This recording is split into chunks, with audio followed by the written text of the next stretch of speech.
നമസ്കാരം. 11 പേര് നോമിനേഷനിലാണ്. Big boss ഹൗസിലെ നോമിനേഷൻ പ്രോസസ്സ് കഴിഞ്ഞിരിക്കുകയാണ്. അതുപോലെ തന്നെ നെവിൻ വീണ്ടും ക്വിറ്റ് ചെയ്ത് പോകാൻ സാധ്യതയേറുന്നു. നമുക്ക് ഇന്നത്തെ ചില അപ്ഡേറ്റുകൾ നോക്കാം. അതുപോലെ അനീഷിന്റെ ഒറ്റയാൻ പ്രകടനം ഗംഭീരമായിക്കൊണ്ടിരിക്കുന്നു. നമുക്ക് ഇന്നത്തെ രാവിലത്തെ മുതലുള്ള കാര്യങ്ങൾ എന്ന് പറഞ്ഞാൽ ചെറിയ ലാലേട്ടൻ വന്ന പ്രശ്നങ്ങളൊക്കെ തീർത്തെങ്കിലും ചെറിയ അലോരസങ്ങൾ അവിടെ ബാക്കി നിൽക്കുകയാണ്. കാര്യം നെവിന് അങ്ങോട്ട് സാറ്റിസ്ഫൈ അല്ല. നെവിൻ പറയുന്നത് ഇതുപോലുള്ള ആൾക്കാരുടെ കൂടെ നിന്ന് നമ്മൾ ഇനി വർക്ക് ചെയ്ത് കഴിഞ്ഞാൽ നമ്മുടെ വീണ്ടും പ്രശ്നങ്ങൾ ഉണ്ടാകും, നമ്മുടെ ഇമേജ് ജീവിതം പോകും എന്നൊക്കെയാണ് പറയുന്നത്. അതുകൊണ്ട് ഷാനവാസിന്റെ കാര്യം തന്നെയാണ്. ഷാനവാസ് അത് കോംപ്രമൈസ് ചെയ്തു എന്നൊക്കെ പറയാമെങ്കിലും പക്ഷെ നെവിന്റെ മനസ്സിൽ നിന്ന് പോകുന്നില്ല. എന്നെ നിങ്ങൾ എല്ലാവരും കൂടെ നോമിനേറ്റ് ചെയ്യൂ, എനിക്ക് ക്വിറ്റ് ആവണമെന്ന് പറഞ്ഞു. അതുകൊണ്ട് ആരും നോമിനേറ്റ് ചെയ്തില്ല. ഇതൊന്നും പറഞ്ഞില്ലായിരുന്നെങ്കിൽ 2-3 പേരെങ്കിലും പറഞ്ഞു. അതുകൊണ്ട് ആരും നോമിനേറ്റ് ചെയ്തിട്ടില്ല. അതാണ് ഒരു സംഭവം. മറ്റൊരു കാര്യം എന്ന് പറയുന്നത് അനീഷിന്റെ ആദിലയോട് സംസാരിക്കണം. നൂറയും കൂടെ കയറി സംസാരിക്കുമ്പോൾ എനിക്ക് ആദിലയോടാണ് സംസാരിക്കേണ്ടത്, എനിക്ക് ആദിലയോടാണ് സംസാരിക്കുന്നത്.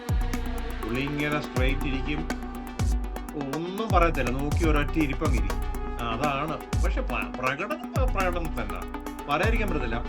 അതുപോലെ തന്നെ ബിഗ് ബോസിനെ ഞെട്ടിച്ച ഒരു സംഭവം എന്ന് പറയുന്നത് കഴിഞ്ഞ ദിവസത്തെ ഈ ഇതിന്റെ നോമിനേഷൻ പവർ തിരിച്ചു കിട്ടിയപ്പോൾ കൺവെൻഷൻ റൂം വേണോ ഓപ്പൺ നോമിനേഷൻ വേണം എന്ന് വെച്ചപ്പോൾ എല്ലാവരും ഒരു 95% ആൾക്കാരും ഓപ്പൺ നോമിനേഷൻ ഇഷ്ടപ്പെടത്തില്ല. കാര്യം മറ്റുള്ളവർ കേൾക്കുമ്പോൾ അവരുടെ ഒരു നീരസം ഉണ്ടാവുമല്ലോ. പുള്ളി എല്ലാവരും കൺവെൻഷൻ റൂമാണ് തെരഞ്ഞെടുക്കുന്നത്. പുള്ളി നേരിട്ടങ്ങ് പറഞ്ഞു ഓപ്പൺ നോമിനേഷൻ മതി.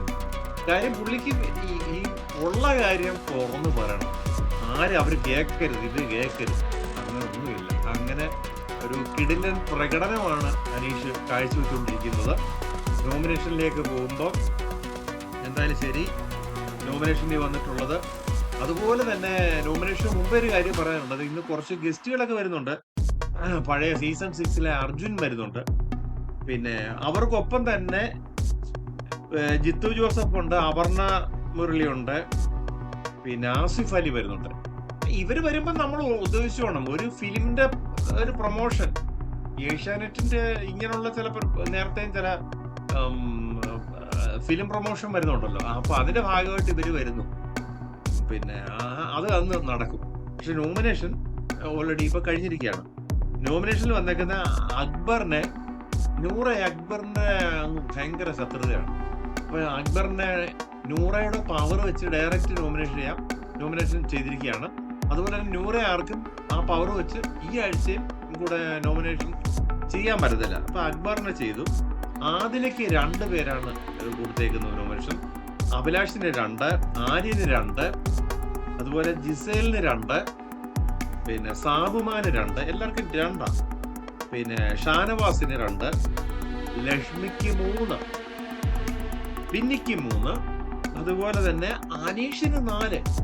അനീഷിനെ വീണ്ടും എല്ലാരും വെറുക്കുന്നോ എന്ന് നമുക്ക് തോന്നിപ്പോവാണ്. പക്ഷെ വോട്ടിങ്ങിലാണ് ഇനിയും കളികൾ ഇരിക്കുന്നത്. ഇവരെ ആരൊക്കെ പോകണം പുറത്ത് പോകണ്ട എന്നുള്ളത് തീരുമാനിക്കേണ്ടത് പുറത്തേക്കുന്ന നമ്മളാണ്. നമ്മൾ ഹോട്ട്സ്റ്റാറിലും ഒക്കെ വോട്ട് ചെയ്യാൻ മറക്കരുത്. നമുക്ക് ഇഷ്ടപ്പെട്ടവർ കളിക്കട്ടെ, അവരുടെ ഇതനുസരിച്ച് നമുക്കൊരു സപ്പോർട്ട് കൊടുക്കുക. ജിഷിനാണ് 5ാം സ്ഥാനത്ത് വന്നേക്കുന്നത്.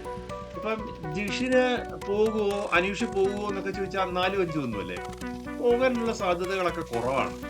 കാര്യം ജിഷിന്റെ വോട്ടിന്റെ എനിക്ക് കറക്റ്റ് അറിയത്തില്ല. പക്ഷെ അനീഷിനെ സംബന്ധിച്ചിട്ടൊന്നും ഒരു പെട്ടെന്നൊരു ഇതൊന്നും വരത്തില്ല. ഇന്ന് നോമിനേഷനിലൊന്നും വരാതെ സേഫായിട്ട് നിൽക്കുന്ന നെവിൻ പോകാൻ ഉദ്ദേശിച്ചുകൊണ്ടായിരിക്കും ആരും നോമിനേഷൻ ചെയ്തില്ല.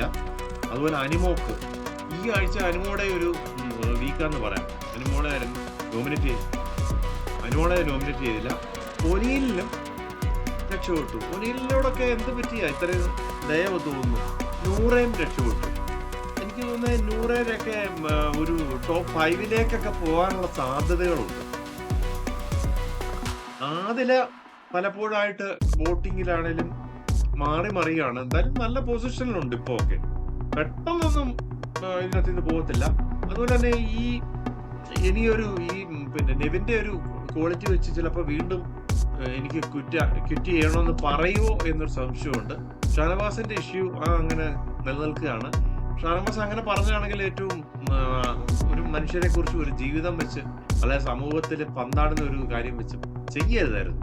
എന്തായാലും ശരി, ഇങ്ങനെയുള്ള കാര്യങ്ങളാണ് ഇന്നത്തെ അപ്ഡേറ്റ് എന്ന് പറയുന്നത്. ബാക്കി അപ്ഡേറ്റുകൾ പിന്നെ നമുക്ക് ചെയ്യാം.